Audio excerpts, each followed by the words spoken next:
don't sit on the floor. Yeah.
And welcome to our meeting tonight. We will start with the Pledge of Allegiance.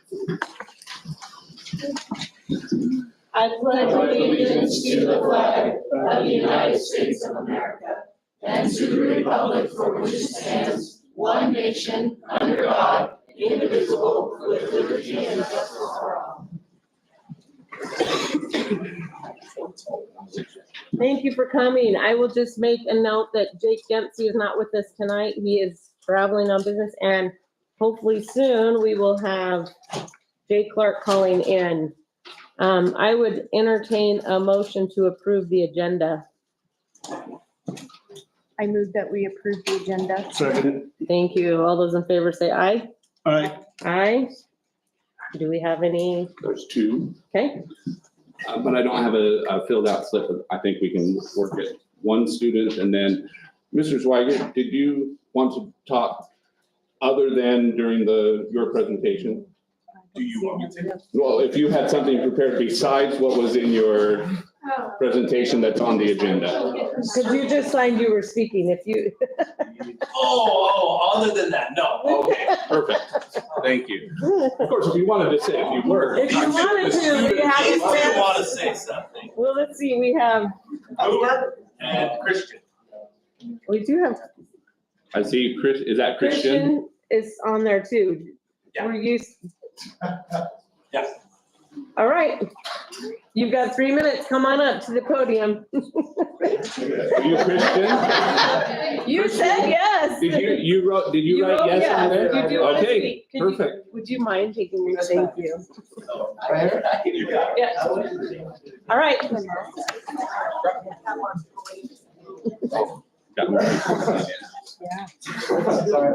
You're okay. Don't be nervous. Just look at the windows. So I think we should get a new hitting facility for baseball. I personally think it would be beneficial to our future baseball players and softball players to be able to have it at the school instead of for having it at coach's house, because it's easier for the players to get there, and instead of having to travel back and forth when they don't drive. And I think it'd just be cooler to have it on the school property. That's about it. I don't really know what else to say. Nope. Thank you. We appreciate it. Thank you. You did it. They're gonna applauding you. Very good. I just want to make a note that we are going to jump over the consent agenda because we currently have 3 here and I need to recuse myself because I have a family member on some of that personnel report. So we're just going to go ahead and move on to the discussion items. And as soon as our other board member calls in, we're going to probably revisit that just so everybody is aware. So let's move on to our discussion items and we will talk about student trip requests. Okay, so there were 2 different student trip requests. One was the HOSA club from the high school and the other from our middle school STEM. You saw the proposals for both of those trips in the board packet. Were there any questions that came along with either of those trips? These are both trips that we've been doing pretty regularly over the last several years. What does HOSA stand for? HOSA, do we have any HOSAs? Health Occupation Students of America. Thank you. Perfect, thank you. Any other questions? Who's your teacher? Becca Hollinger. Becca Becca Hollinger. Hollinger. Oh, is that her No, signature? that's the principal's signature. Well, where's her signature? Well, she's the one that filled it all out. It says requesting teacher signature. Right, I just know that that's the Principal's principal's signature. Okay, So but we can get that, but that's what that signature is. okay. Okay, that's it, thank you. That's it? Okay, nothing on the STEM. Tim McCall, any questions? I'm glad they're doing it. Yeah, What's sales of bridges? Sales at Bridges, the last spring, the STEM class actually built a bunch of little decorative bridges for like for your backyard. Oh, And they built that and sold those as a fundraiser to help pay for this. They were even trying to do one at Purple Sage Golf Course, I think, to just have the Oh. students. It's kind of an enrichment, goes along with their curriculum. I think it's great, this whole Moss Yep, program. And I have to commend Susan Hawk for her signature that I can read, sorry, Yep, and for the amount of information she gave. yeah, it It was was good. very enlightening in terms of what all they're going to be doing, and I support that. Okay, Awesome, thank you. All right, let's move on to Mrs. Gibson with some graduation rates. Do you want this one? Or isn't it, is it graduation rates now? yeah. I moved it. Yeah, wherever you need to. If you need to tip that TV too, you're good. Perfect. I'm glad we have so many seniors here today because they will be part of next year's graduation rate. So the state has now finalized the class of 2024, their 4-year cohort graduation. And so before I go over the statistics, I want to talk just a little bit for our patrons and for you about how that graduation rate is calculated so that everyone has an understanding of how the state comes up with that number. I'm gonna go to the next one, Lisa, or scroll down. So in terms of how the state looks at this, we have 2 categories, graduates and non-graduates. So graduates are considered those who have met the content standards by the end of their 12th grade year, or they can meet it as an early graduate, but they've met those content standards.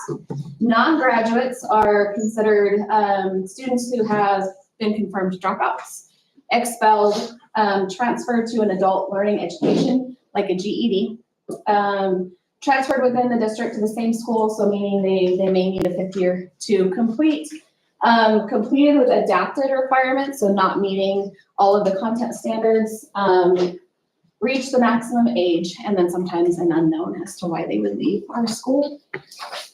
So when you look at those 2 categories, if you'll go to the next one, Lisa, the state calculates it based on a cohort rate, meaning those students who entered the 9th grade starting 2020 and 2021.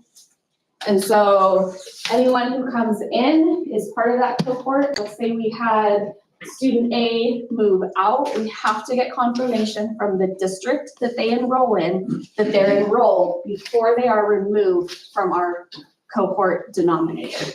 Does that make sense? Mhm. Like, it's just an accountability factor. You have to keep track of all of the kids. So go to the next one, Lisa. And really, that's how we look at it. So the numerator is the number of graduates in that cohort divided by the number of graduates plus non-graduates. So going back to that second slide. So that's how the state determines the calculation for the 4-year and 5-year graduation cohort. The years just add to that 5th year. Okay. So for our class of 2024 as a district, we were at 89.9% of the graduation rate. For the high school at 93.9%, and for the academy, 71.4%. For the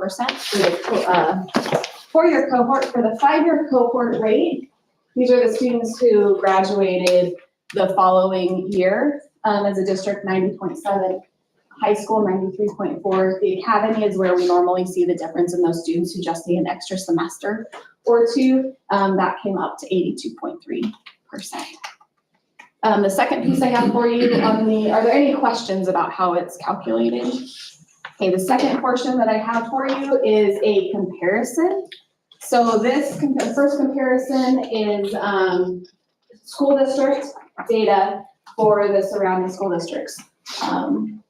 And so we sit at the top at 89.9%. The state's average is 82.3% for the class of 2024. Now, the part I want to quantify about this is just looking based on like regionally. So it's not taking into account any differences in demographics like socioeconomic status, like the variances that we may have from district to district. The next comparison is our high school compared to the other Region 3 5A high schools. So we're sitting in a really nice spot at that 93.9% at the top of the Region 3 5A schools. And then our alternative high school, we pull the data for all of the alternative high schools that data gets reported for their graduation rate. So we are sitting in a very nice position when it comes to our alternative high school as well. A lot to celebrate. Mhm. And I'm hoping all of you seniors will be part of that graduation number next year. Right, Mr. Swigert? Most of them. Yeah, most. Yeah. Any questions on the graduation rate that I can answer for you?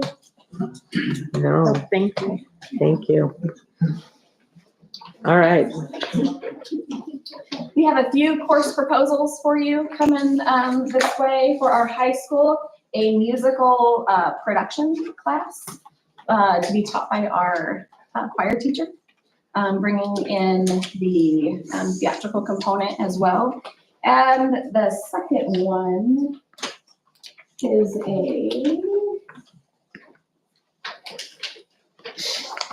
so filmmaking. We'll go back to the other one. Sorry, do I have it? You're good. Yeah, there's another one for the performing arts, which is a music production focusing on sound and lighting. So knowing that some students enjoy the performance aspect more, and some students really take to the technical aspect of that type of course. So filling a gap that we know that we've got at the high school level for those students. And then the third course is a continuation. Last year you approved a filmmaking 1 class, so this would be a continuation into a different level of filmmaking. Okay. Any questions? Are the musical ones new courses as well? They weren't checked. Okay. Yeah, yep, those are new courses, yep, And so are they required or elective? they would be elected. Okay. Sorry, Cindy, I didn't catch that. That's okay. Great. Perfect. Thank you. So I told them I could go on for another 20 minutes if they wanted. Okay, I think they would like I think that. they would like that. Any questions? No, thank you very much. Thank you. Appreciate it. Yep, thank you. All right, we will move on to the big presentations. Okay. Turn it to you. Well, I appreciate you doing that and appreciate everybody that's here tonight. we are going to take a moment to talk about our proposed elementary school bond that we're looking to run in May. We've been working on this as a district with the school board for about, I would say, a year and a half, at least, that we've been working on this. But we're getting now to the time where we've got to solidify some of the plans, some of our numbers. And so that's what we're gonna try and present to you tonight. The idea would be that tonight you get a picture of what all these might look like, and the process that we're going through. But then there would not necessarily be a vote, because we'll hold a couple of community meetings between now and the board meeting in March. But in March, we'll have to approve the bond language that will actually go on the ballot. And so those are some of the things that we'll be talking through tonight. I want to just go over really quickly some of why we're doing this and why we're looking at this. The initial discussion amongst the Middleton School Board for a new elementary school, which would be our 4th elementary school, actually started back in 2015. In 2015, looking at projections of students coming into the district, some of the developments that were coming, the superintendent, school board at the time recognized that was going to be something that we were going to be in need of. So they started doing some planning. There were some properties that the district had. They had brought in some designers and architects to work on that, building other construction companies, and went through a few different attempts to, pass that bond. But the bond, we've attempted to pass the bond 4 different times. After the last time in 2022, as a board, as a district, we said, okay, we got to kind of take a step back and look at this a little bit differently than we've been doing before.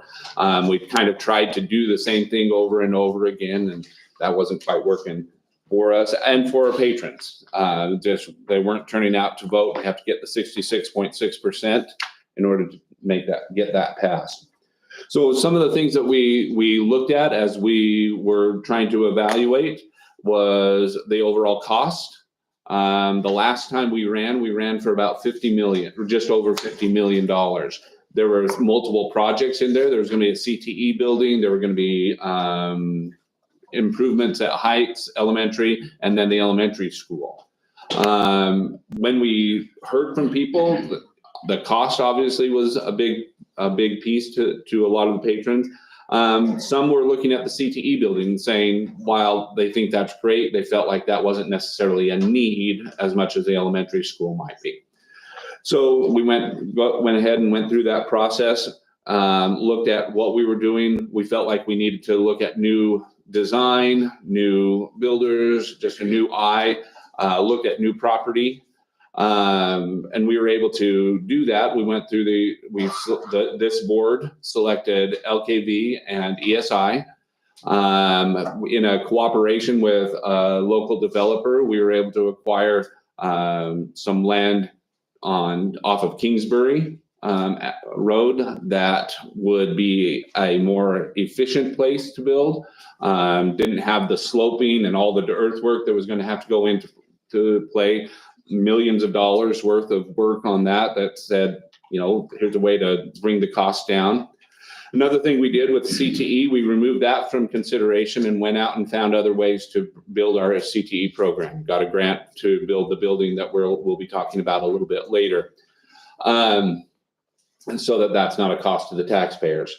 But more than anything, what we've done is we've tried to bring that cost of the elementary school down in terms of what we put out to the patrons. And this board has put into their plans, committing $8 million of the school modernization funds to go towards this elementary school in an effort to keep the cost to our taxpayers and our local taxpayers down. All of this we've been working through all of this, and in the meantime, our schools have continued to grow. Currently, Mill Creek Elementary School, which was designed with a capacity of 616 students, has a total enrollment of 695 students, and that's about 113% of capacity. Heights Elementary was designed for 396 students. They currently have 585 students at Heights Elementary. That's 148% of capacity. And we brought in portable classrooms to be able to help with that. There are 22 classrooms of students at those two elementary schools that are in portable classrooms, 22 full classrooms. So obviously this is something that is certainly a need in terms of what we're looking at. If you included all three of our elementary schools, and just divided them exactly evenly across the board, we'd still be at 108% of capacity for our total elementary school population. And we're only growing. We have over 3,000 lots that are already approved within the Middleton City boundaries, the Canyon County boundaries, because our district stretches from Canada all the way to across the freeway, and from the river all the way to Gem County line. All of that property, there's even more, hundreds more properties and more coming. We have part of Star in our district. That those houses are still being built in that area. So the growth is going to continue to come, and we feel like that's something that's really important for us now. So all of that has brought us to what we're going to try and what we're going to hear about today. And the way we've kind of organized this, we're going to have Amber Van Ocker from LKV Architects. She's going to walk through the design and some of the process we've gone through to create the design for this proposed elementary school. Then ESI, Nathan Nethers going to be here presenting for ESI, and he'll be walking through what we've done in terms of the cost for this project. Some of the things we've done to try and to economize, because even though, I mean, it's going to sound crazy, we're in the millions of dollars, but we've got to be working on that. And then we have Eric Herringer and Michael Keith from Piper Sandler and Zions Bank, who's going to talk about what that cost is going to mean in terms of the effect on our taxpayers if they were to approve this bond. So with that, Amber, we'll give the floor over, and Mrs. Pennington's going to be running all the slides, so if you want to direct her front, forward, and backwards on that. And I think you all have some copies in front of you, so. Well, thank you. This is a great crowd. I'm glad all the students are here to see this presentation. This is your community in action, and you definitely need some additional space. So thank you, Superintendent Gee, trustee members, Amber Van Ocker, LKV Architects. My firm's located here in Boise. We do a lot of schoolwork. So over the last handful of months, all summer, we have kind of spent a lot of time with Mark and his administrative team, various faculty members going through what we call a programming process. And that's where we really sit down and outline, the needs of the district, the number of students that we need to design this facility around, special programs, and really just talk about the needs of the district and how this new school is going to help solve some of your growth issues. So through that whole process, we come up with a design, we call it a schematic design.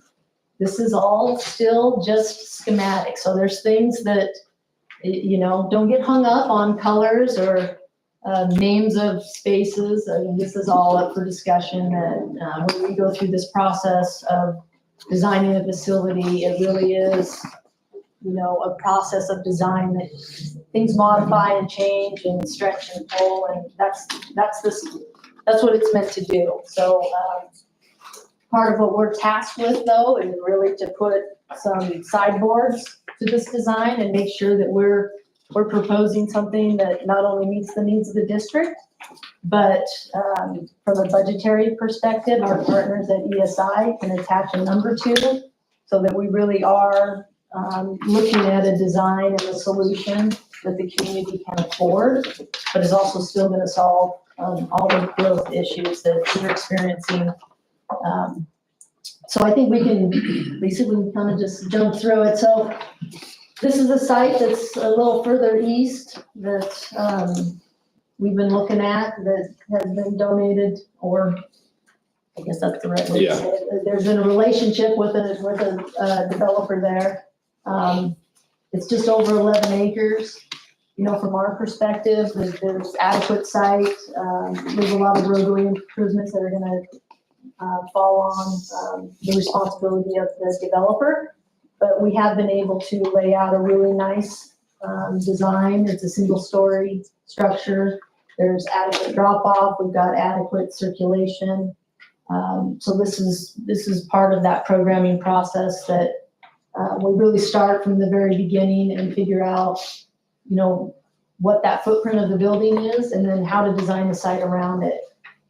So we feel real confident with this layout. It's got good exposure. North is up on this screen.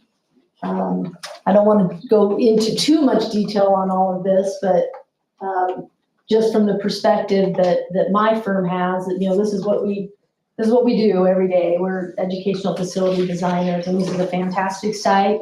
You should be very pleased that you have an opportunity to build a new school on this site. It has a lot of really positive features that we think you need when it comes to an elementary design. We can go on to the next one.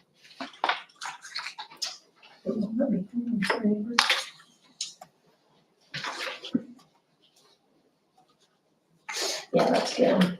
So the layout that we've come up with, we've kind of done iterations of this over the years with other districts. And when it comes to educational facility design, you really want to make sure that all your teaching spaces have adequate exposure to sunlight. Circulation is nice and clean. So this is a footprint that has evolved over the years. This is going to be unique to Middleton. This facility doesn't exist anywhere, but there's components of it that we have found successful in some of our other educational facilities. And so just real quickly, this would be the main entry. We've got an admin wing. We've got a lower grade classroom wing, cafeteria space, full service kitchen, gymnasium space that's sized adequately. It's actually got a court floor that's high school regulation. You'd have 250 bleacher seats in there approximately right now, and then an upper grade. This ends up being an exterior courtyard, which is really efficient when it comes to recesses and play that occurs throughout the day. Students would enter in through kind of a combination coat room, cubby space, and then go into individual classroom spaces. And we have found that that's a really nice solution, just to keep clutter and everything out of that educational space, but then provide those faculty members and those students with extra space for storage of their own personal items. So the other component, we've got a nice media center, music room, art room, and it all will look out and get some nice windows into that courtyard area.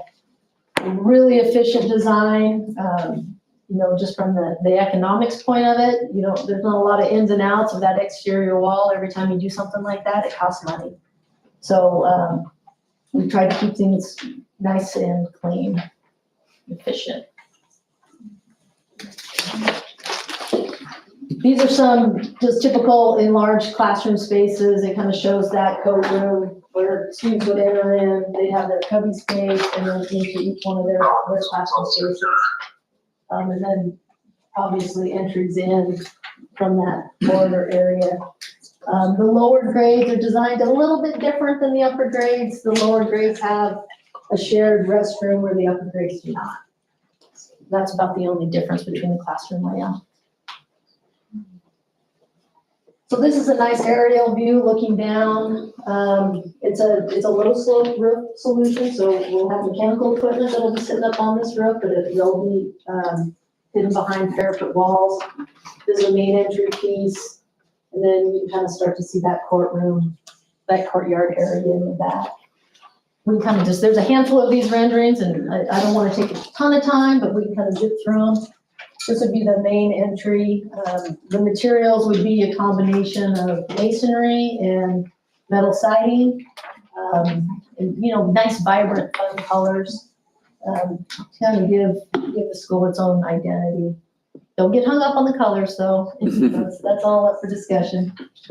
This is a view looking towards the cafeteria area, so this would be the main bus drop-off. And the idea here is that students would, when they're dropped off early in the mornings, would have a place to gather. They could go directly into the classroom space. We've kind of created some seating nooks that I think would be a nice just design feature underneath the covered roof area. Provide some protection. That's just another close-up view of that. Could be a fun space. This is looking towards the gymnasium. Gym is just a big masonry box, but we're trying to give it a little bit of design elements with bringing some light in. Those are actually some clear story windows that will have kind of a glazed effect to them so that we don't create hot spots into the gym. Courtyard area, again, this is all very schematic, but it's meant to kind of create that interactive play area, various surfaces. Where the new thing right now is to kind of introduce more passive play. So there's areas where we really are just expecting children just to be able to let their own imaginations take over and have more of that passive play, which is becoming quite popular.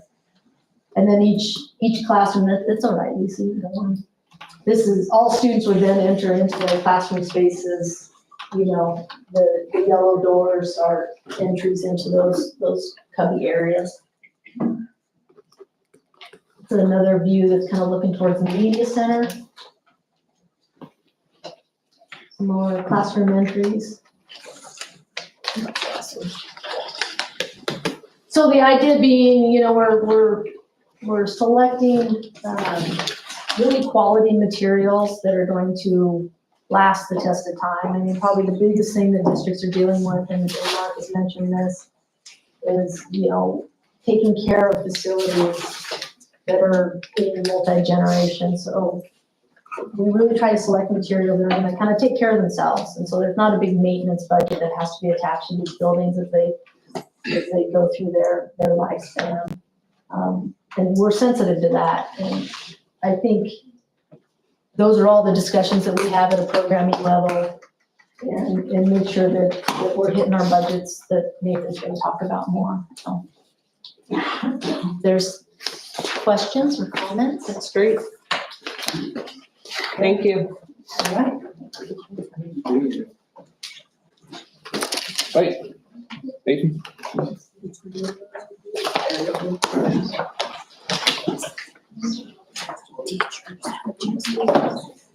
Evening, Good evening. members of the board, Superintendent Gee.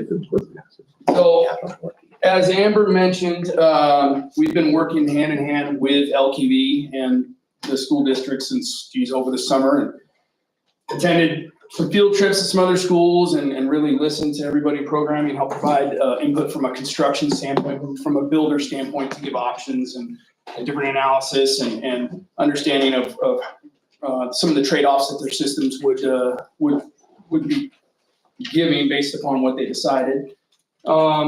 We received the schematic level plans right around I think it was early November, and or it was late November actually, and we put together a pretty detailed schematic level budget, presented it reviewed with the team here probably a few weeks ago. Really got a lot of local trade partner budgetary involvement from folks from all over the Treasure Valley. So this is not something that was solely done just based upon historical data. It's real lifetime data. We shared renderings, we shared the plans, and really talked through the systems and what the assumptions and expectations of the facility would be. And as Amber mentioned, I mean, Middleton's really blessed with this opportunity to build on the site. It really does promote a significant degree of efficiency over the alternate site that had been discussed, both with just geographical layout, it's awfully flat, which helps immensely with building, but also, the utilities that are gonna be brought to the close to the site. I mean, it's saving us significant millions over the other facility. That in conjunction with what Amber mentioned, really driving to efficiency with building geometry, roof geometry, products, materials, systems, everything from your HVAC to structural systems, to how we're gonna frame this, really taking into account, really with the motive, let's drive this thing to maximize efficiency and dollars for the district. Right now, our preliminary construction estimates are putting this thing right around 28 million.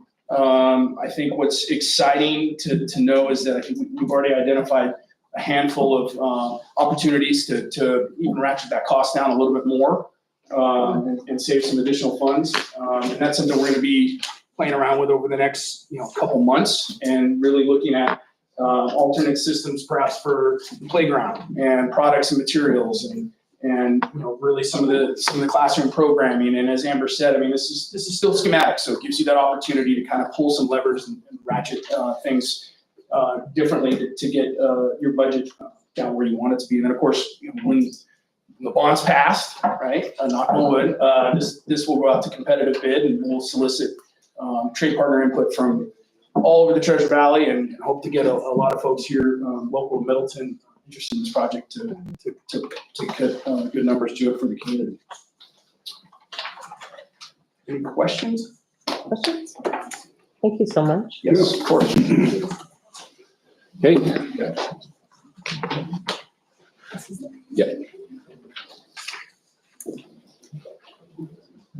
Hi, good evening, Madam Chair, Superintendent Key, Mara Carrier with Piper Sandler. We've worked on bond elections and plans for the district for quite a few years, going back to the high school bond in 2008. This plan, from a financing plan, is pretty straightforward. I think that's kind of a consistency with the presentations is basic, straightforward. The 28 million number, Mark talked about using the school modernization money to apply against that. And so we run, if you can go to the next slide, we'll just get straight to it. A bond analysis for $19.9 million. So this would be the portion that would come from a bond for the project. And these calculations come up with the ballot disclosures. When you put the bond together, the ballot will say, well, what's the project? The question to the voters is, what's it for? How much is it going to cost? And how long are you going to take to pay it back? In addition to that, you need to provide an estimate of the interest cost, the total repayment, and then the tax per 100,000 of market value. So to come up with those calculations, we have a 20-year bond for 19.9 million. The interest rate, and this is as of this week, on that bond would be just under 4%, 3.97. That would result in about $9 million of interest, 29 million total principal and interest over 20 years. So you divide that 29 million by 20 years, you can come up with an average annual payment of 1,460,000. I'm rounding, but 1,459,275. Then we take that number and we divide it into your market value. Taxable market value, most recent, 4.2 billion. And that math works out to be a cost of $34 per 100,000 of market value. So that's what, these are the pieces of information that would be required to be on the ballot disclosures in terms of cost. Got some assumptions that we had in there. I don't necessarily need to go through them, but one thing to keep in mind in terms of the interest rate, we can use the state's program called the Idaho School Bond Guarantee, where you're selling your bonds with the state's credit rating, because they're basically promising that if you don't pay the bondholders, they're going to pay on your behalf. And that gets you a AAA rating, highest rating you can get. So that's one thing that's really important. The other thing I have up here is the school facility funds. Now that's different than the school modernization money.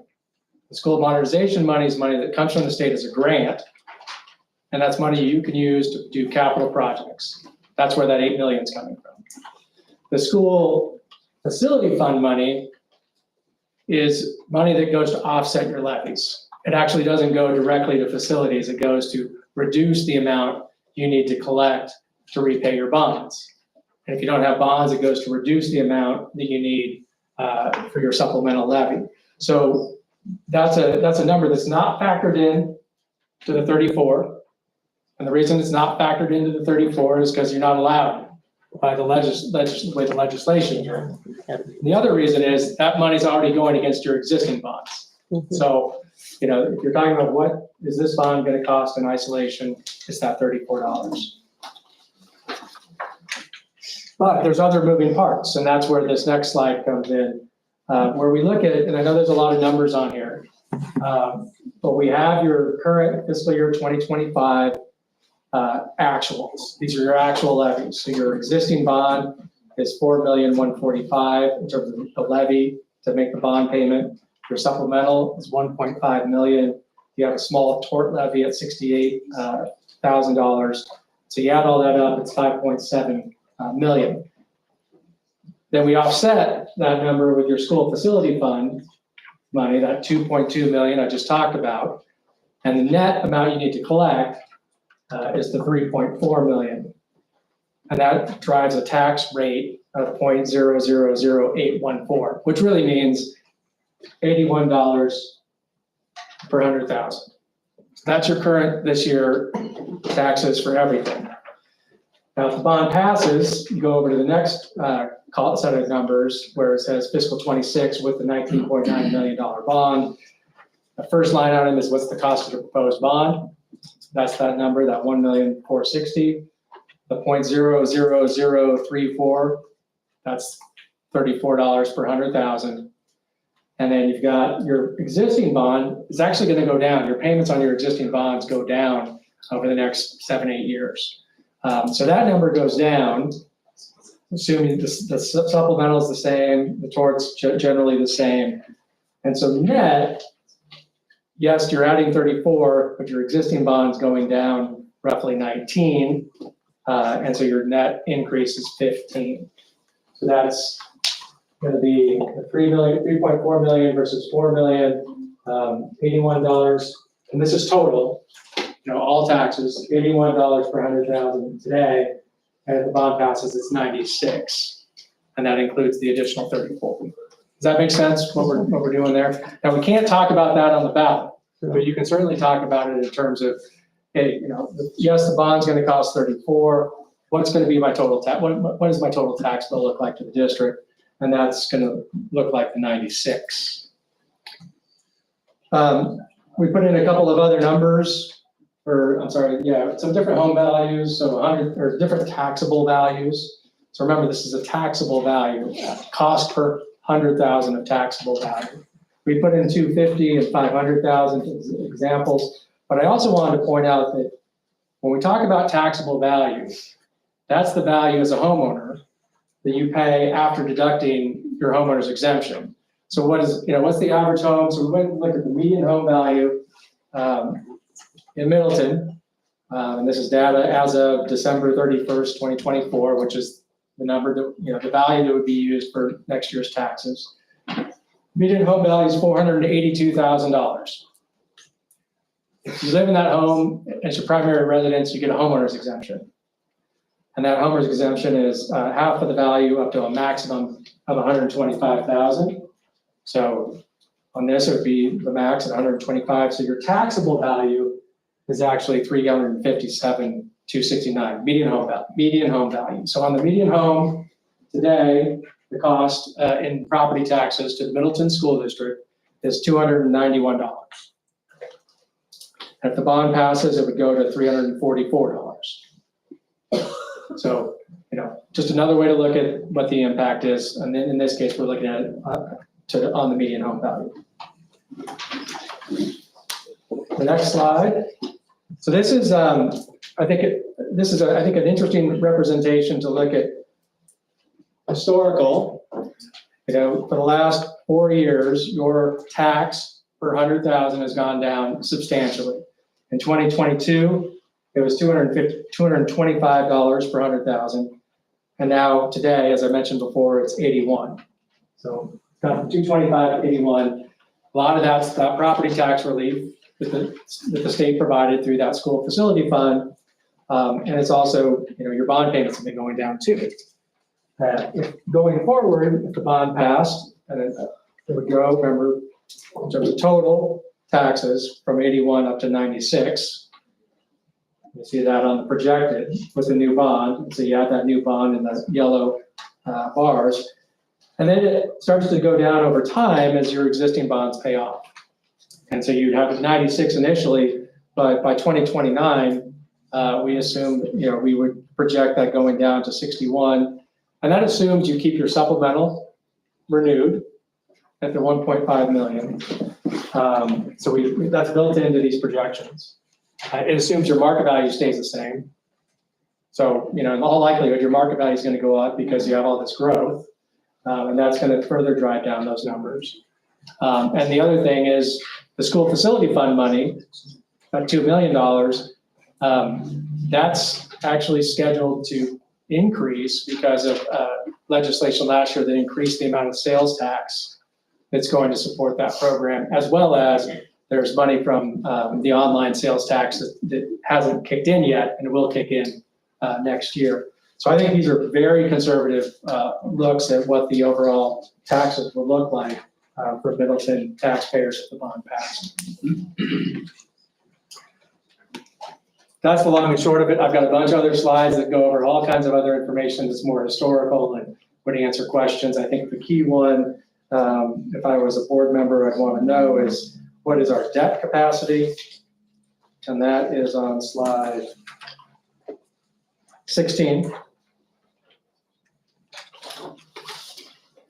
So this is in Idaho, school districts can levy can bond for up to 5% of your full market value. That calculation drives a debt capacity of 255 million. You have currently about 14 million outstanding. You get an adjustment for the amount you're going to pay off this year. And so your available capacity is 243 million. So you're not using up, you're using up a very small portion of your legal debt capacity. In some districts, when they're looking at big bonds, they're going to look at taking it all the way to the debt capacity. In fact, when you did the high school bond in 2008, the district was using up almost all of its debt capacity. That project took up about everything it had. And that's the difference of 15 years of growth. Yep. So I'm going to pause there, see if there are questions, see if you want me to talk about anything else.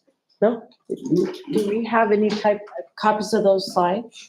Yeah, they're in the board packet. Oh, okay. Thank you. You have any questions? You good? Okay. Appreciate it. You bet. Okay, any overall questions, overall comments in terms of how we're proceeding? Like I said, we plan on having 2 information nights, one on February 25th at 6 o'clock. We'd be doing that at Mill Creek Elementary, and then one on March 5th at Heights Elementary, also at 6 o'clock. So, and we'll send information out about that to our parents, and that'll be on part of our hard copy newsletter that goes out to all of our patrons, so they'll know about those as well. But typically those aren't necessarily always well attended, but we want to make sure we give everybody an opportunity to come. We'll present all of the same information, be able to answer any questions people have, but that would be in anticipation of presenting this kind of as a full package with the actual draft, with the actual bond language to you as a board to be looking for approval in March. And it would have to be done in March in order to get it onto the ballot in May. Could we on the newsletter possibly link this? Board meeting? Yes. Yep, we So can. people can, it's kind of nice to have. And Mark and Pam, I just want to add that I've been listening to the whole presentation. I just want to make sure the speakers know that I've heard the presentation.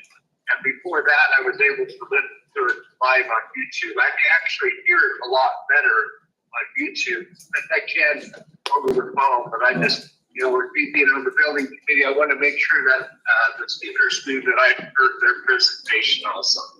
Okay, thank you. I believe they heard you. All right, cool.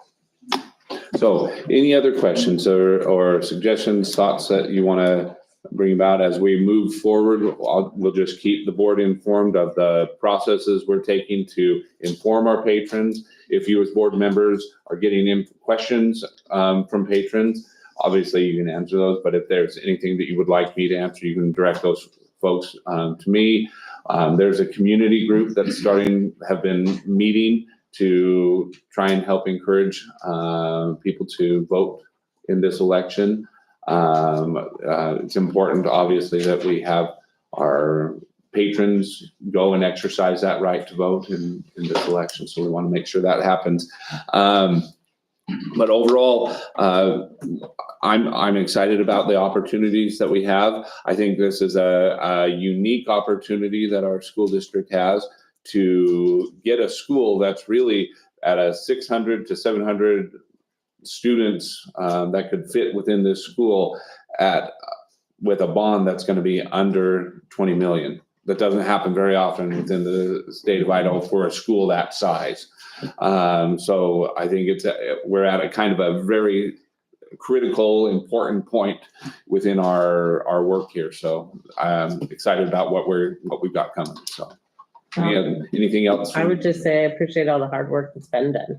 Yeah, well, and it's the team, we've got a team, we've got all of these folks from LKV, ESI, Science Bank, Piper Sandler, that have been doing a lot of that heavy lifting to get us this information. They're the ones that have expertise in these fields. Thank you. Got a lot of staff members that have been doing a lot of work here. Alicia Krantz, Mrs. Tennington, Paige Goodson, all doing a lot of work to try and make sure we've got all the information that we can to help move that along. And so if there's no other questions, that's all I have. There's no really action item for this item tonight. Just this was all for information for the board. No, I appreciate that.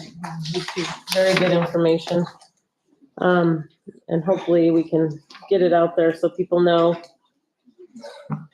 I think we will go on. Are you there, Jay?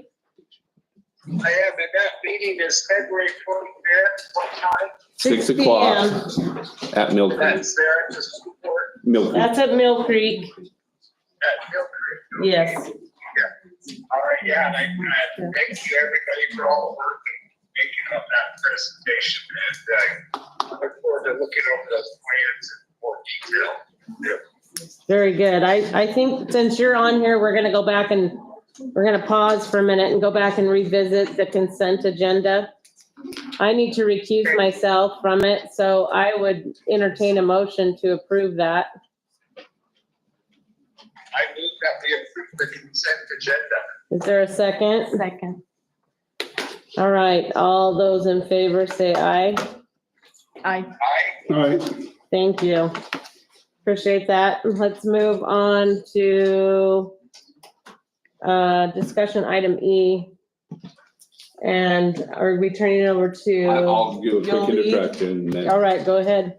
Okay, so we have another opportunity within our district with some folks that have been willing to put a lot of work in to getting what our student talked about here this morning in terms of a hitting facility for our softball and baseball programs.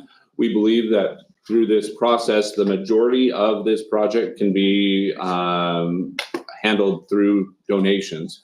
And this group will kind of explain a little bit about that.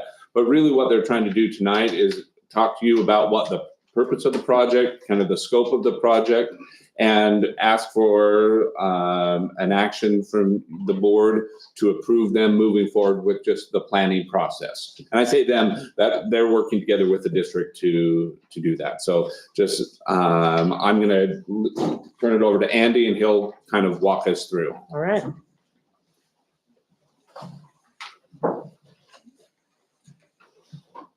Good evening, board members. Thanks for hearing us out.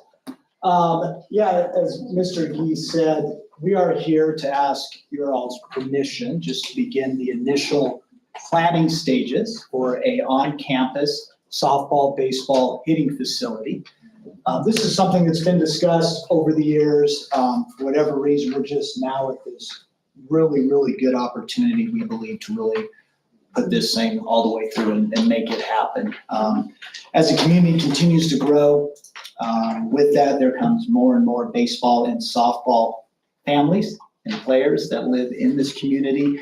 I can't tell you the amount of people who have talked with me over the years, have talked with our other coaches here, just how excited they would be to help out. That's individual members, organizations, businesses that would love to see this happen as well. But I know there's always some whys, and some hows with that. But I would first simply like to, before I turn it over to our coaches here, officially ask the board for permission to begin planning this. And we would love, hopefully in the next few months, have a very detailed plan that we can present to you all, saying this is how we are going to make this happen. Okay. And the coaches here tonight are Coach Swiger, our head baseball coach, Coach Karanzias, our head softball coach, and Coach Ashby, who is an assistant softball coach. And each one of them are going to speak briefly on a couple things regarding the hitting facility. Coach Swiger? Yeah, so Andy asked me just to talk about, what benefits this might be for our community. We have a very strong vision of what we want our baseball and softball programs to be. We want them to be very competitive as we move into the 6A world. Our numbers are going to be super high. We're definitely moving in that direction.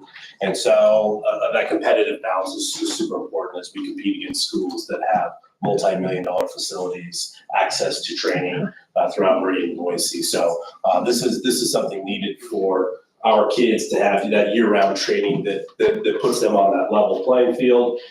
This enhances our community engagement with our youth and rec leagues.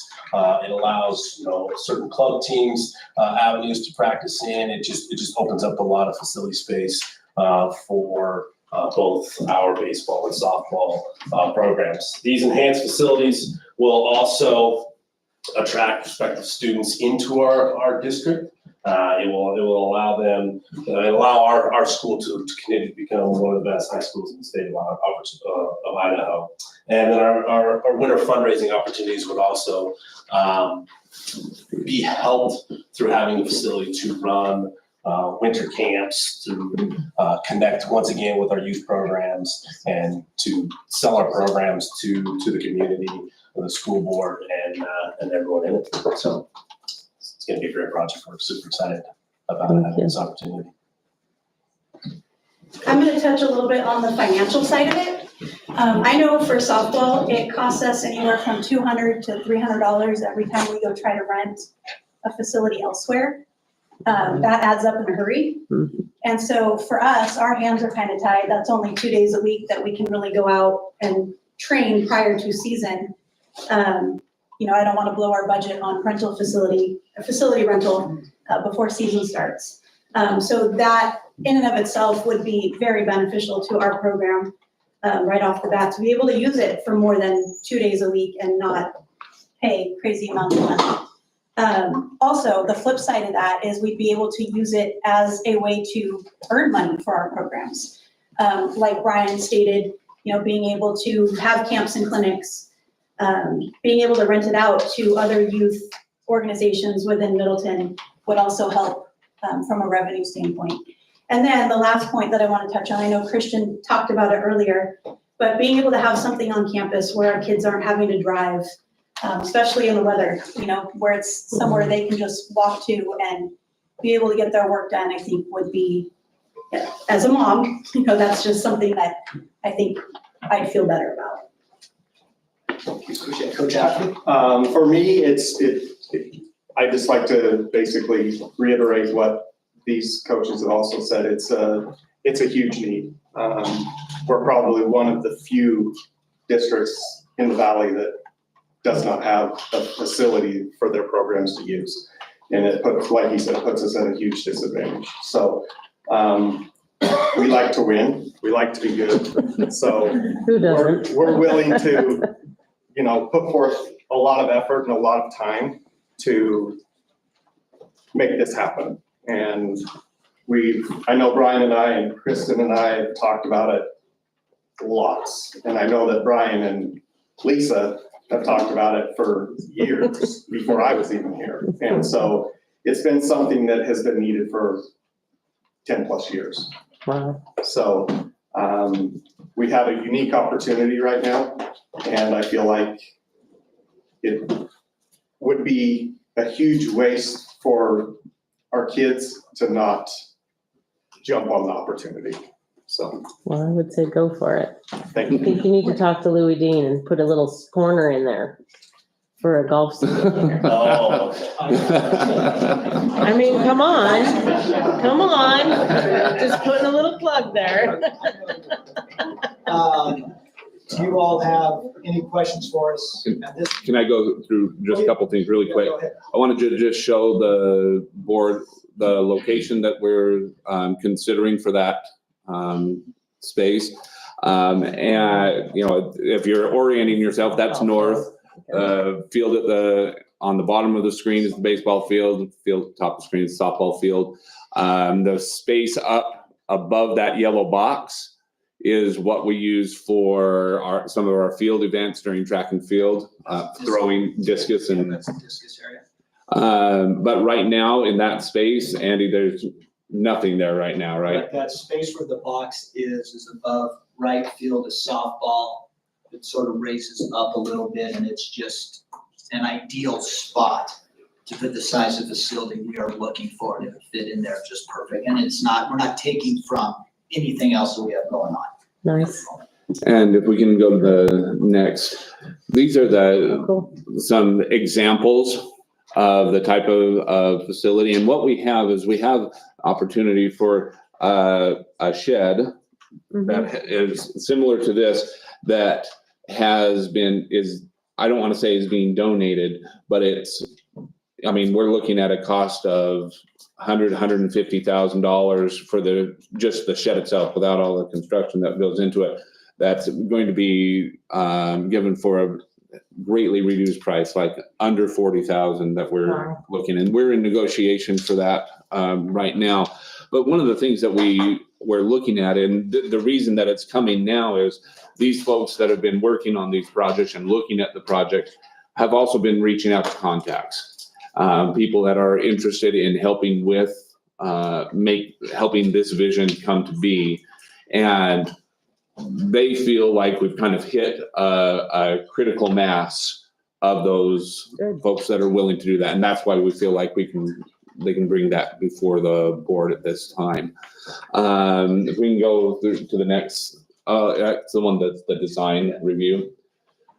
So we've already met with the city of Middleton just to make sure we knew all the steps we needed to take. We were going to work with them through going through the design review checklist, which is actually what our CTE facility is happening tonight with the city going through that same design review checklist. And so this team will be working on putting all of this together to take to the city and then bring back to the board. So wanted to make sure we went through all of that materials, but I think Annie was just going to say any questions for any of these members or myself from the board? Well, I just want to thank you for being that involved for the kids. I appreciate that. Kids are better when adults get involved like that, so I appreciate that a lot.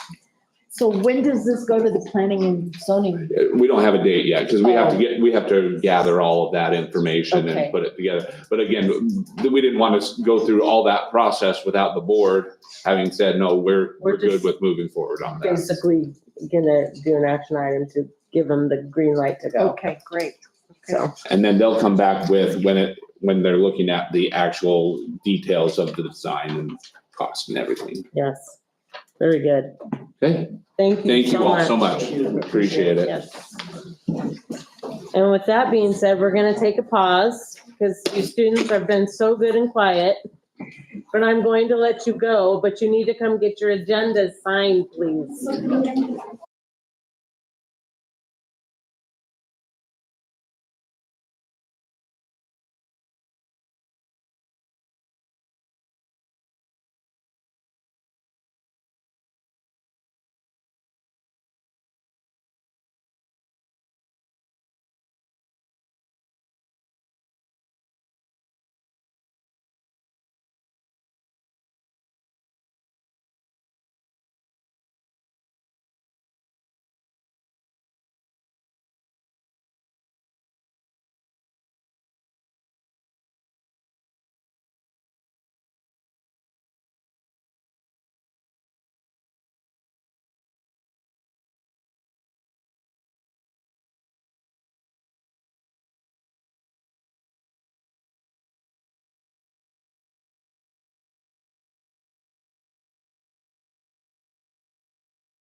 It did pass?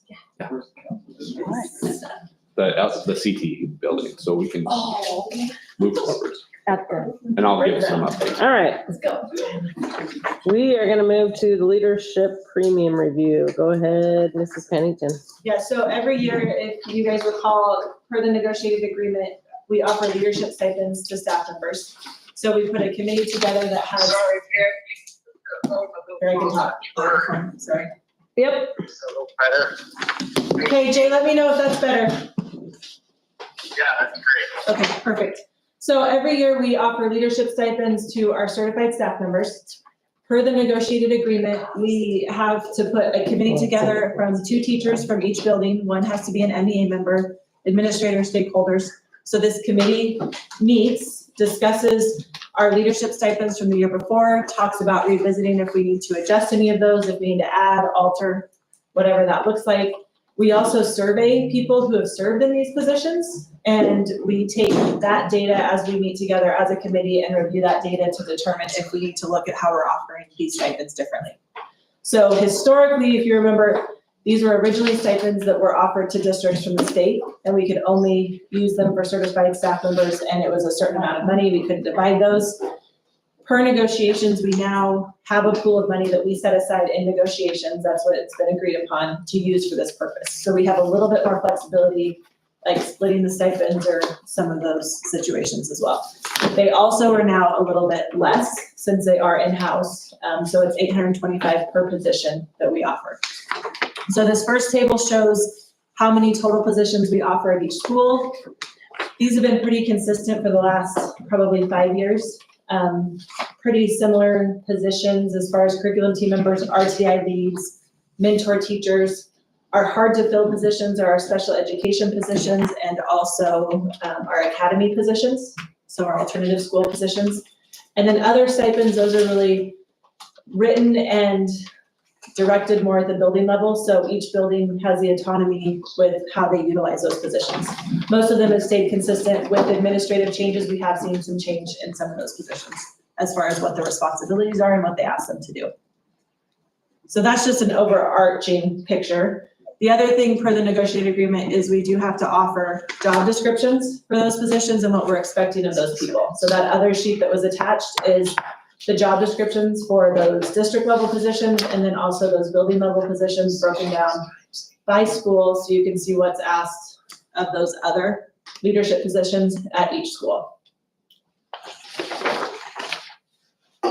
Questions? I'm concerned that it's only for MA members. No, it's not. We just have to, the committee has to be 2 teachers from each building. One of those teachers on the committee has to be an MEA member. And the committee's The just leadership. Yeah. deciding how they Oh, okay, then I Yeah. misheard you. Yeah, the Okay, leadership positions can be for any certified staff member. okay. All right, I heard that. On the definitions, each elementary school basically makes because the PBIS lead in one elementary, what they do is different. So is it just the school itself sets that job description? Yes. And some of the schools, the reason you see some difference, so we can just look at Heights versus Mill Creek, has to do with there's tier 1, tier 2, tier 3 at Heights versus tier 1 and 2 at Mill Creek. So there is some variation in how each school does it. However, their overall PBIS plan is all the research-based plan that they've been trained by the state to do. It's just implementation. Each school may be in a different phase of that, which is why their job description is a little bit different. Okay, because just looking, in terms of that program itself, I won't get into that, so, okay. Well, and if you and I need to walk through it, we can. Yeah, I'm just looking at how it can relate to the RTI. Yeah, and we're actually in the process right now, especially looking at a new ELA adoption coming up, looking how we can take PBIS and RTI and look more at that MTSS focus. Okay. So then it has that behavior and intervention side working together. Okay. you know, it just, to me, that lead should be doing the same thing in all 3 tiers. Versus like one school not having the 3rd tier.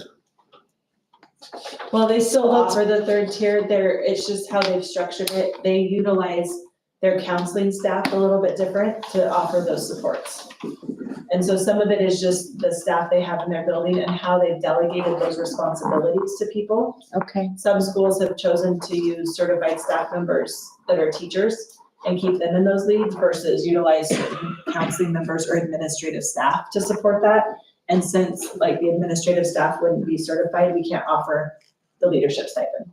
So that accounts for some of the difference. So is it given in one lump sum or is it over the 9 months? We pay that out normally May or June. So we pay it at the end of the school year, and then that way there's accountability to ensure they finish their leadership position for the school year as well. That was my next, okay. Who makes that call on accountability and whether they've followed their job The description? people that oversee the position. So for curriculum leads, Paige would oversee that. For RTI leads, if it's the district level, Paige oversees it. If it's the building level, the administrator oversees that they've finished their responsibilities. So it just depends on which leadership position, but it would be the administrator that oversees that position will make that final determination at the end of the year. And we send that out from the district asking for that accountability. Okay, I do want to talk to you about the RTI and the PBIS. Yeah. At some point to get a little bit more detailed about Absolutely. what they're doing and how they're doing it. Yeah. And then the only other thing I really had concerns about was school coordinator lead. Mm-hmm.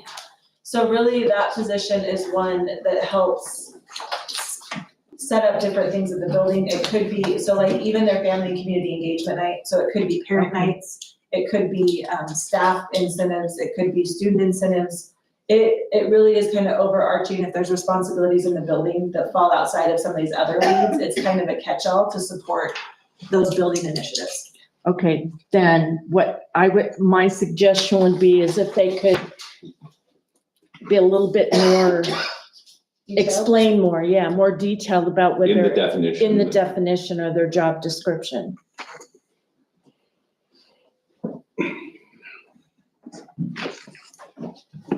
That's it, thank you. Yeah. For me. Thank you, Liz. Any other questions? Thank you. All right, let's move on to G. Okay, and if you'll just bring up and highlight the top paragraph on this one. As we've done previously with some of the other developers within our area, the developers are either by their own choice or by, through the process of working with some of the county and city agencies, looking for ways to assist the district with and try to mitigate the impact that their subdivisions have on the school district.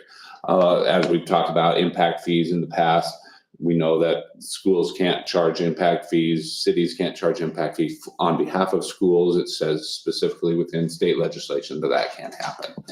But there's certainly an impact from the growth of these developments. There's a development, the Willow Creek subdivision. It's a proposed subdivision down, if you know where the tree farm is, at the end of, I want to say, Duff. It's beyond Purple Sage, but it's out in the county. They've been working on a subdivision, a development out there. They plan to have about 74 lots total. And they are proposing a voluntary donation to the district of $50,000 worth of landscaping.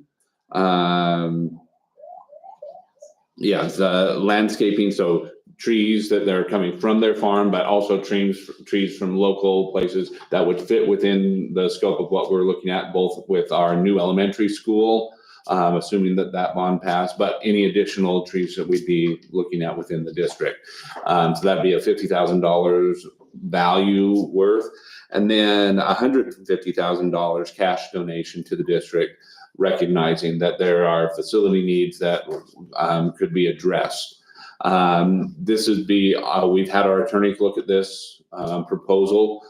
They don't see any concerns with moving forward, but they do need you as a board to approve this, this donation agreement, along with allowing, either assigning me as the superintendent to execute the document when all the stipulations are met, or assigning one of yourselves to do that. Either way, our attorney said either a board member or myself could be assigned to do that. So when we get to the action items, as you're considering that, that would be what we'd be looking at. And then what will happen is this, this particular development is going before the Canyon County Commissioners. It's already gone through planning and zoning.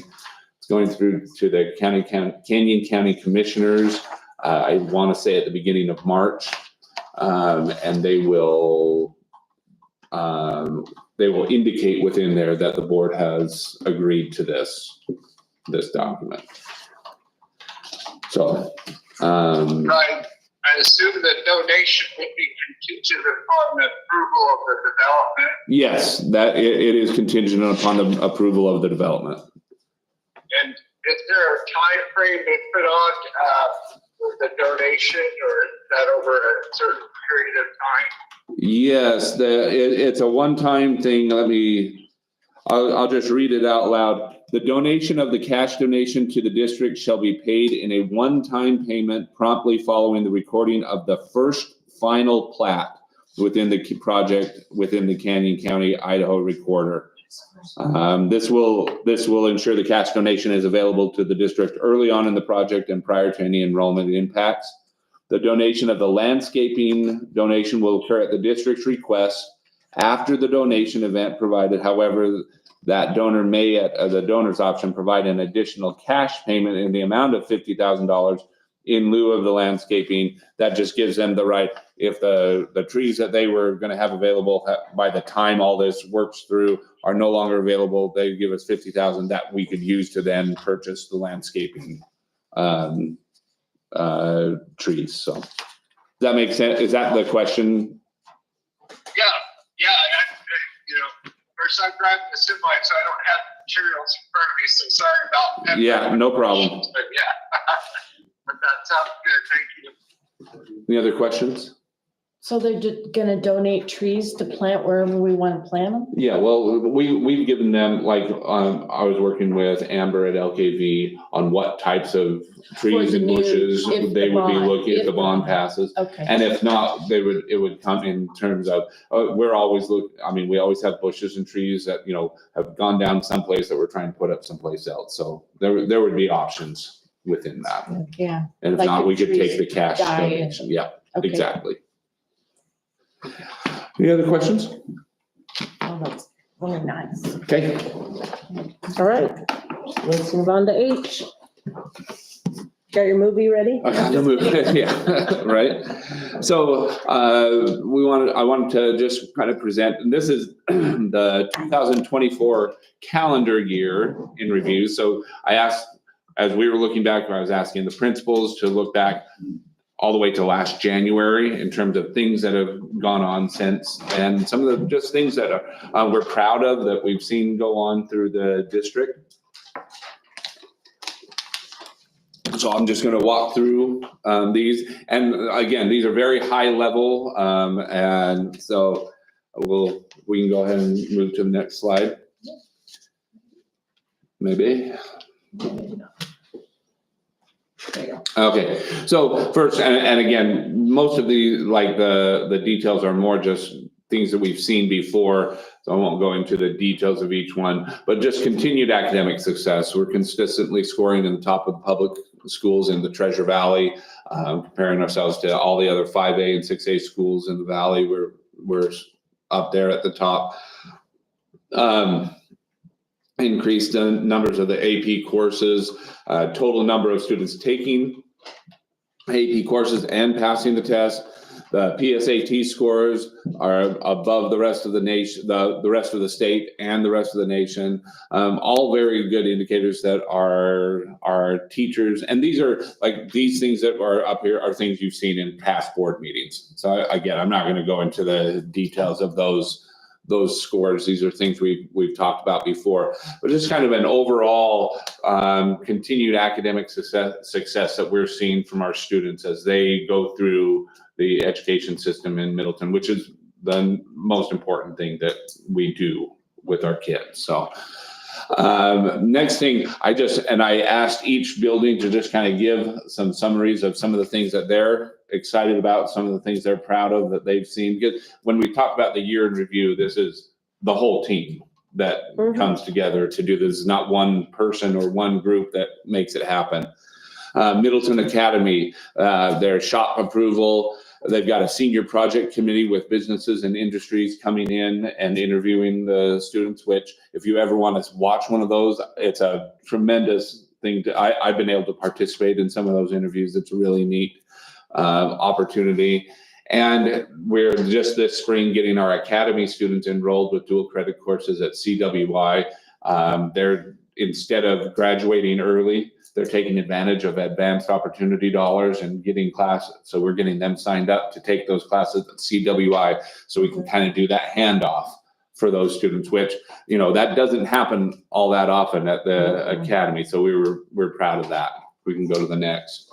Middleton Middle School, as you look through here, they've got their athletics. They've been league champions in 7th and 8th grade boys and girls basketball, 7th grade football, tennis, and wrestling. They have record participation in track, over 178 students. And if you can imagine a coach wrangling 178 middle school track kids at a track meet, that is something to behold.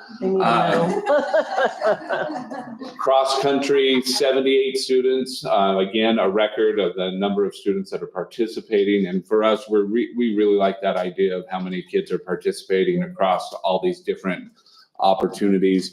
Activities and clubs they ran this year for the first time ever. They have their 6th grade career exploration, which is something we've been trying to build on. The robotics team competition, they were the winners of their competition. And this is again Susan Hawk's group that's moving through there. Coding club was launched. I believe Mrs. Harris runs the coding club. First time they've had that at Middleton Middle School. They got a $5,000 library grant for new books, successful book picnic with all 3 grades. The annual, that's the yearbook combined.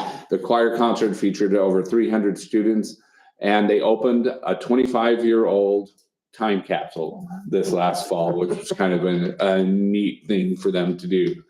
We can go to the next. At the high school, 70% proficiency on ELA, ISAT, the highest in school history, and that's very high when compared across, not just here in the Treasure Valley, but across the state. The 93.9% graduation rate we just talked about today. 17 of the 19 varsity teams reached the state tournament, which is an impressive thing for any school. Band won their division at the District 3 competition. Expanded CTE programs. We're expanding in construction and health professions, and we've got plans to expand into additional programs. And then Special Olympics integrated into school athletics, which was another thing that came forward here in the district. So Heights Elementary launched the community school initiative to support students and families. That's a big part of what they've been doing this year, which has created all kinds of opportunities for those families that attend school there at Heights. They did what is labeled the best day of school ever, which is kind of it's an unexpected thing. They don't necessarily tell the kids in advance. And the kids get there, and it's just all kinds of activities that the teachers have created for that day.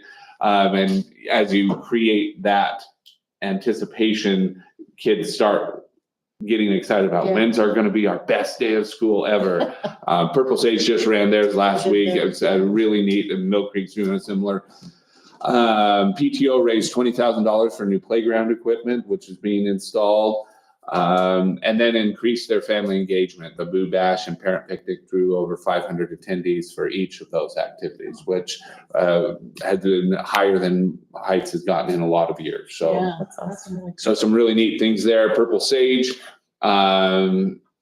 Now this first one, they exited multiple students from the RISE program into their home schools. Now, if you remember, the RISE program is our behavior program, which means that the students have come in, gotten the help that they need to the point that they are able to return to their home school, which is a pretty important metric for us to be watching.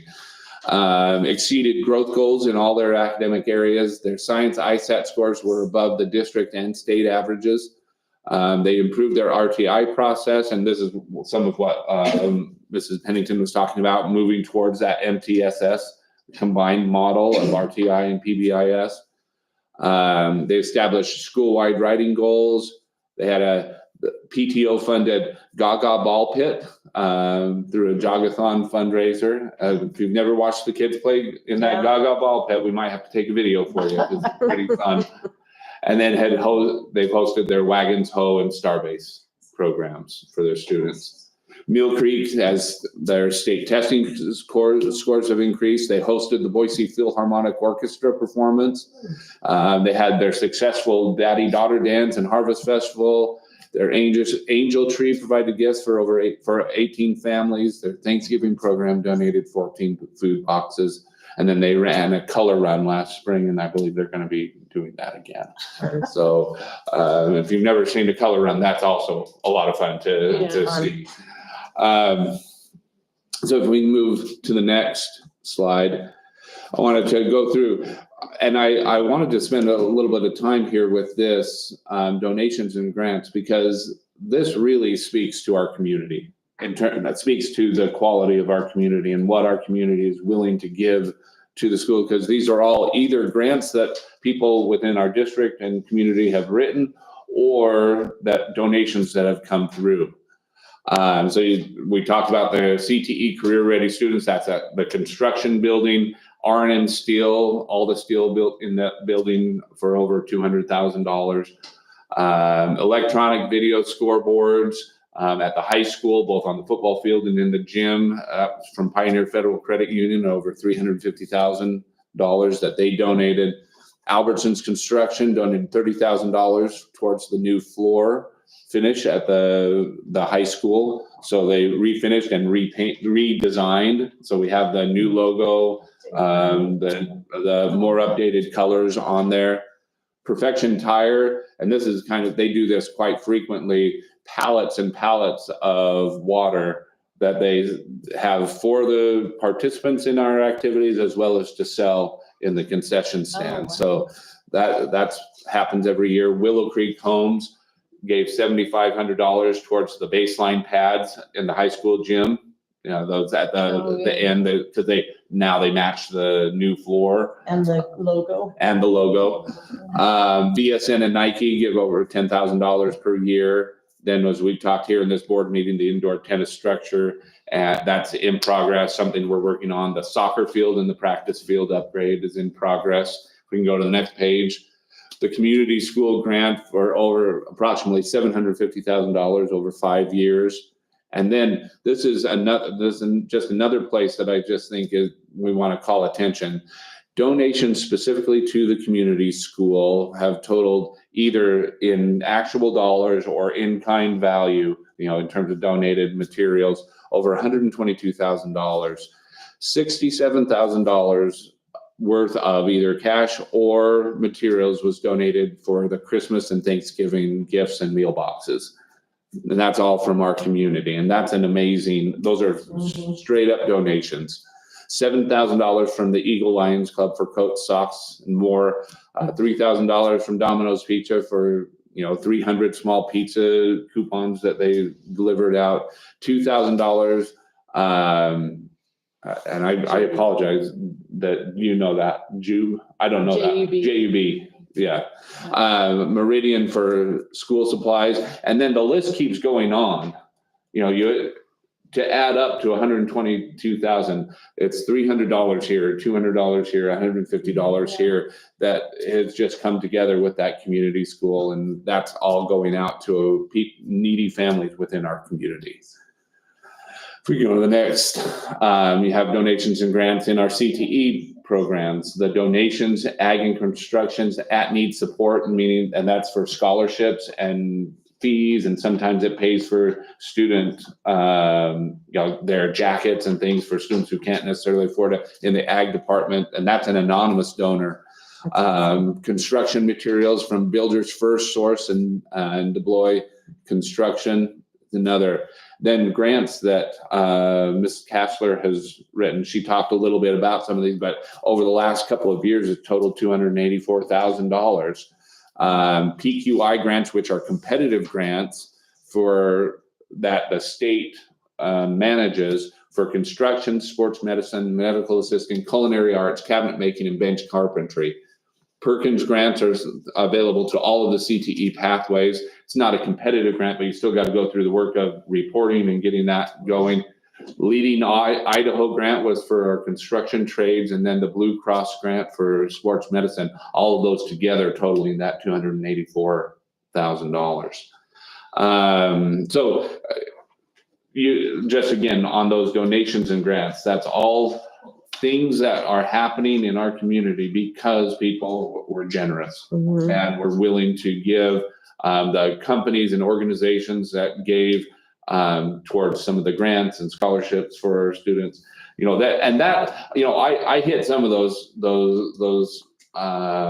higher value things, but there's a list of people that have given all kinds of support, and these are just the dollar things. That doesn't include all the time that our parents that are up in the gym and the sponsors in the gym, but the time that our parents give when they're coming in and helping with this team or that activity or this classroom or whatever, it really speaks to a wonderful community that we're building here. We can go on to the next, talking of building projects, just something to review. The Middleton Career Campus, this construction, the CTE construction that we're looking at, the fencing, we got the state grant to put fencing at the middle school and at Heights Elementary. Audio enhancement in the middle school and academy to get their PA systems. That was a competitive grant that was paid for that. Elementary school bond preparation work that's another building project. We've got one of our first projects within the 10-year plan that we listed, which is the auditorium refit to do that frequency upgrade to make sure we're in the right legal place. HVAC at the middle school, Annex B and Annex A. If it wasn't up today, it should be running tomorrow, where the new systems they were up on the roof on Friday. So I was told they were supposed to run today, but I didn't get a confirmation. So I'll find out for sure. Anybody here that was in Annex A or Annex B today? Was it warm today? Okay. In A it was warm. In A it was warm. Okay, excellent.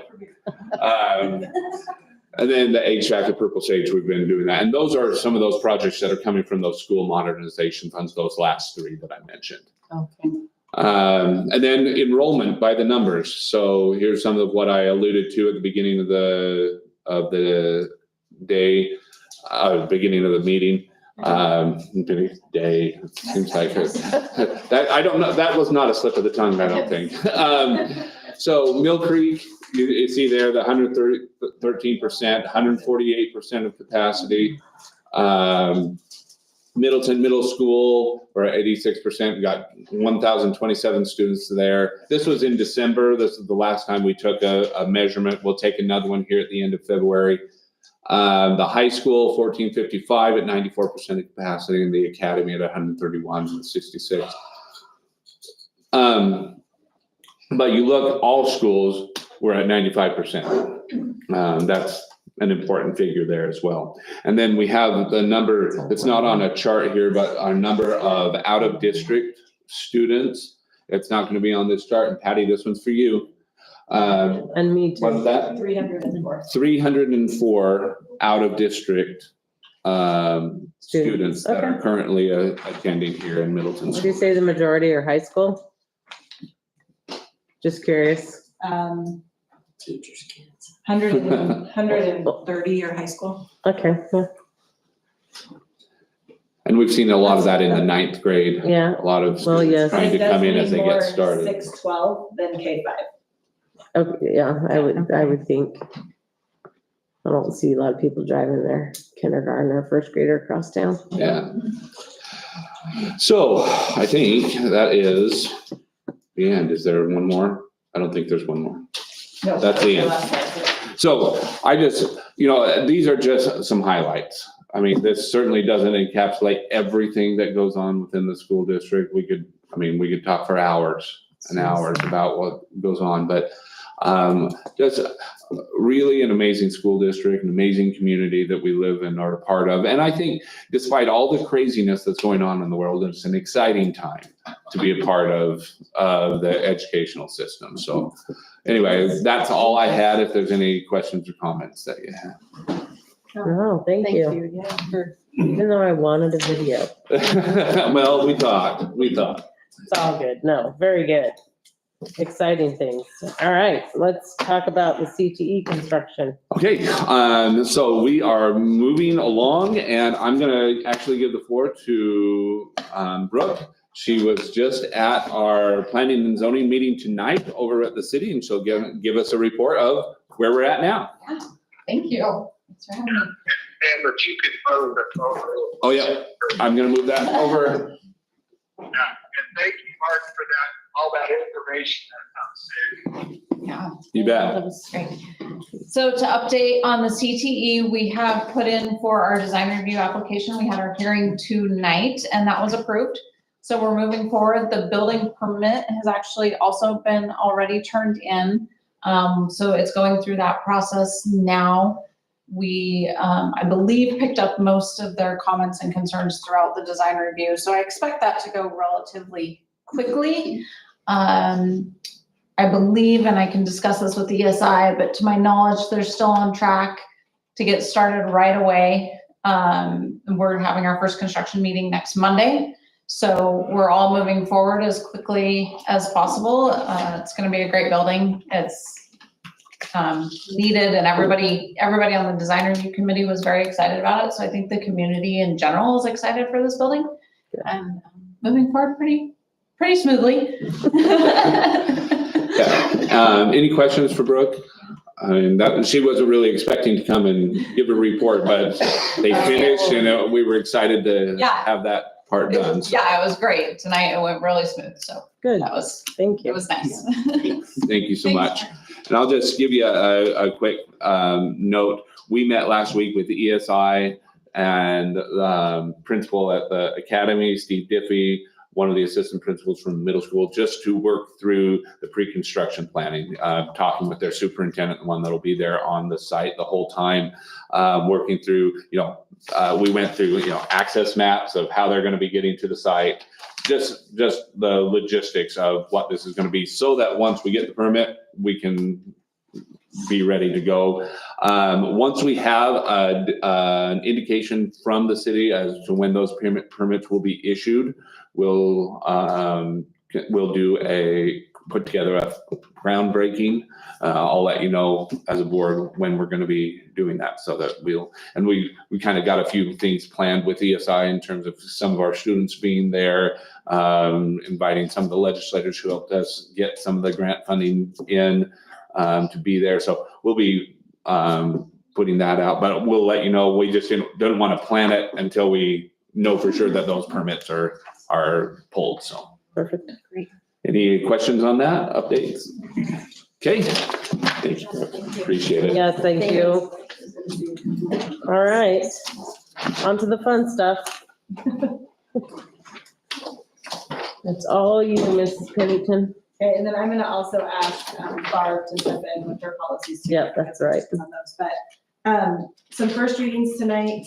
When we start, policy 9010 PR1, PR2, PR3, PR4, and then just policy 9010.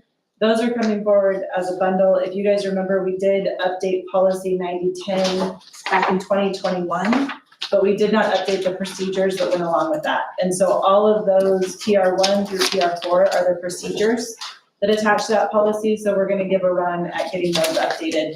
And so then they align with more of that focus. We changed 9010 to back in 2021. And then there might be a little wording changes that we decide to make to 9010, but this is really just to get it on everybody's radar and say, we're gonna move forward with this bunch of policies. Gotcha.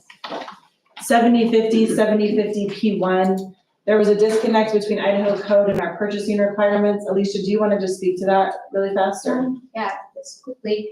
Idaho code was actually, our policy was actually more stringent than Idaho code.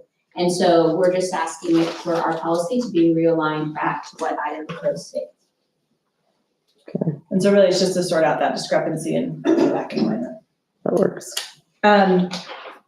I'll get started, Barb, and then I'll let you speak to specifics. How does that sound?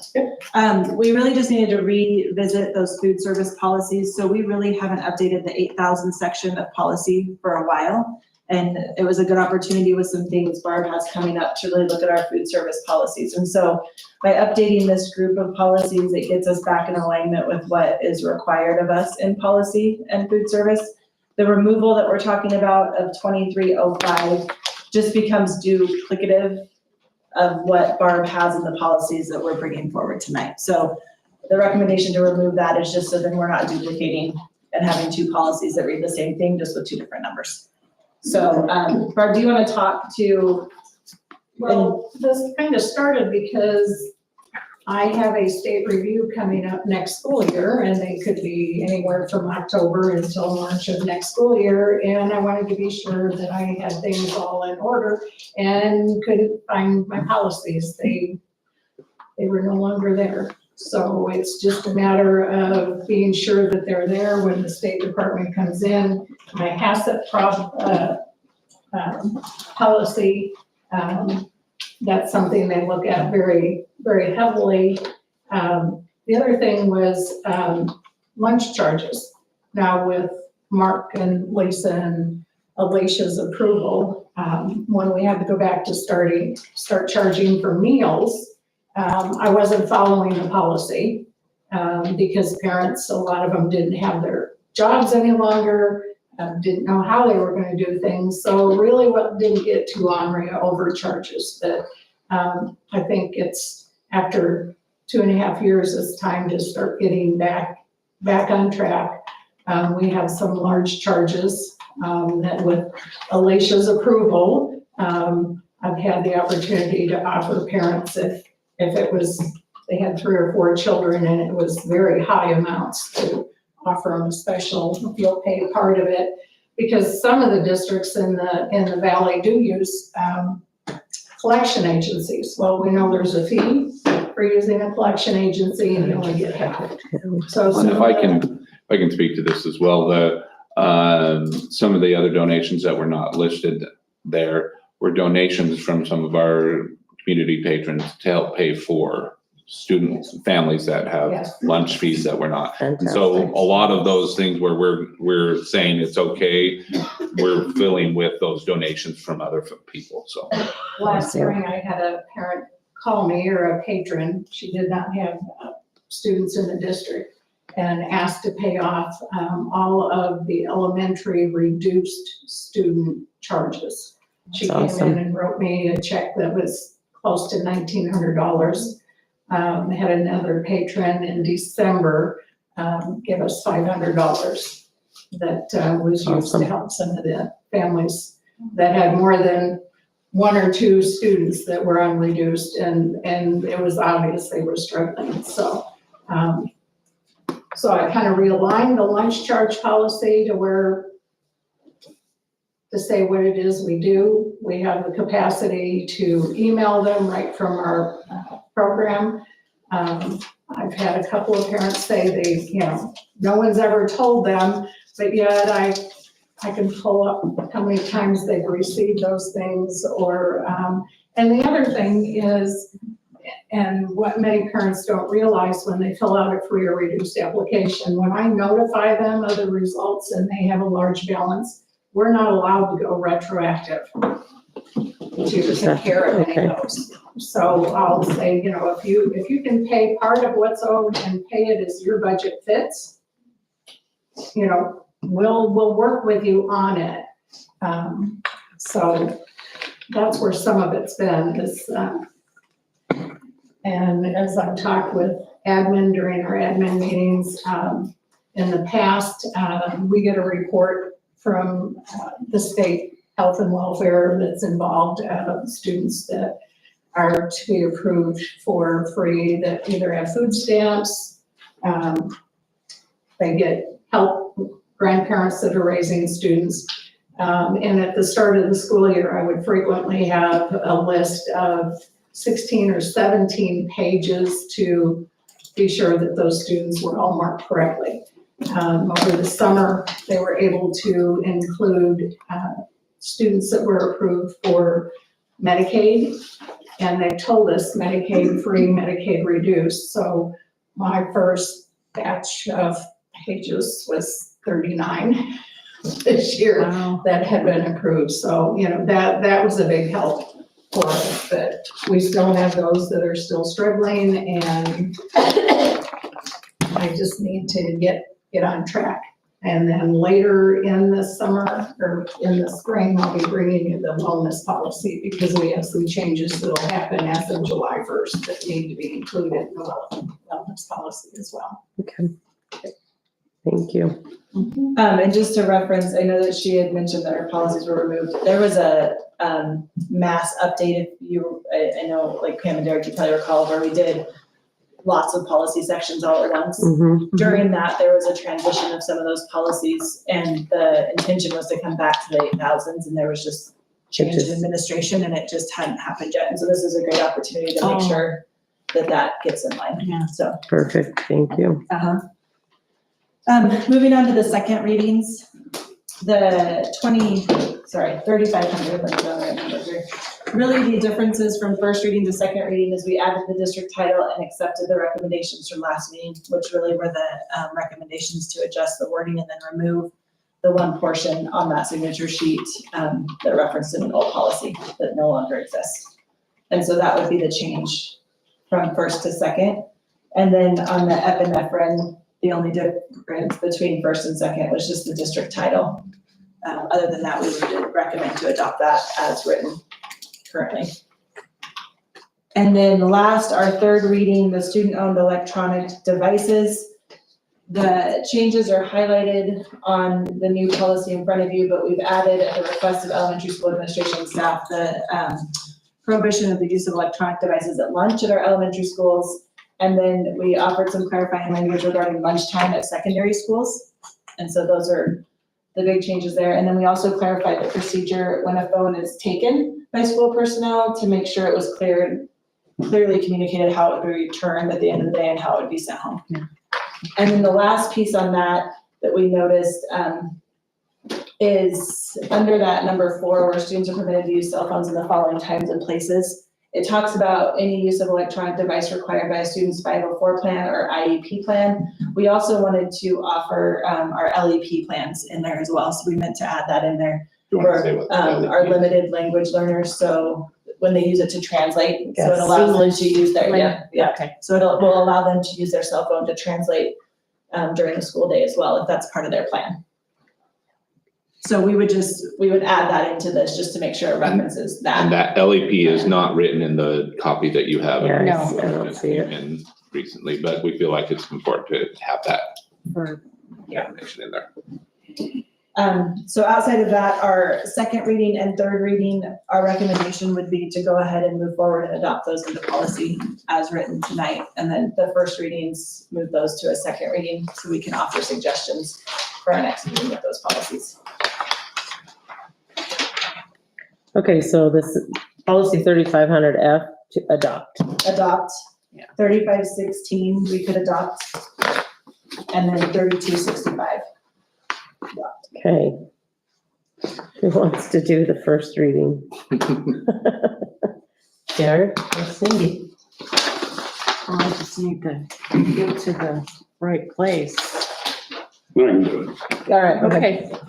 I make a motion that we move policy 9010 PR1, PR2, PR3, PR4, 9010 7050 P1, 7050, 8070, 8220P, 8220, and 8243, and 2305 to a second reading. Thank you. Second? Really Second. quick. Yeah. 2305 is a removal. Oh, Oh, it's a removal. okay. Not 2305. Oh, to remove Yeah. 2305. Yep. Okay. And now is there a second? Second. Thank you. All those in favor say aye. All right. Aye. Aye. You there, Jay? Sorry, Thank you. All right. The other three, I would entertain a motion to adopt them. To adopt second reading and third reading? Yes. Okay, I move that we adopt policy 3500F, 3516, and 3265 to be adopted. Thank you. Second. All those in favor say aye. Aye. All right. Aye. All right, let's move on to action items. I would entertain a motion to approve or deny. Can we do both field trips together, or do they need to be They need separate? to be separate. All right, the Pocatello trip for Health HOSA. I move that we deny, or excuse me, approve, You have some sad kids. approve the HOSA trip to Pocatello. Second. Thank you. All those in favor say aye. All right. Aye. Aye. All right, number B, letter B. I'll make a motion that we approve the 8th grade STEM trip to the Mossfield Center in McCall. Second. second, All those in favor say aye. All right. Aye. aye, Aye. I would entertain a motion to approve our new courses. I move that we approve the new courses presented. Second. Thank you. All those in favor say aye. All right. aye, Aye. I'll make a motion that we approve the proposal to initiate the planning phase for the baseball, softball hitting facility. I'll second. Second. second, All those in favor say aye. All right. Aye. Aye. aye, I move that we approve the leadership premium plan. Second. Thank you. All those in favor say aye. Aye. All right. aye, Aye. I'll make a motion that we approve the donation of the tree and funds from the local developer And assign Second. Mark to execute it. and assign Mark Superintendent Gee to execute it. Thank you. Now second. second, All those in favor say aye. All right. Aye. Aye. All right. Go ahead and read that whole, all the bold print, one of you. As per section 74-2061B in Idaho Code, to consider the evaluation dismissal or disciplining or to hear complaints or charges brought against a public officer, employee, staff, member, or individual. I move that we go into executive session.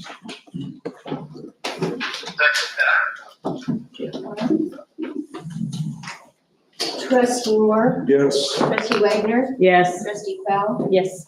trustee Clark, sorry, get out there. Trustee Clark, to say, yep. Yes, Thank you. all right.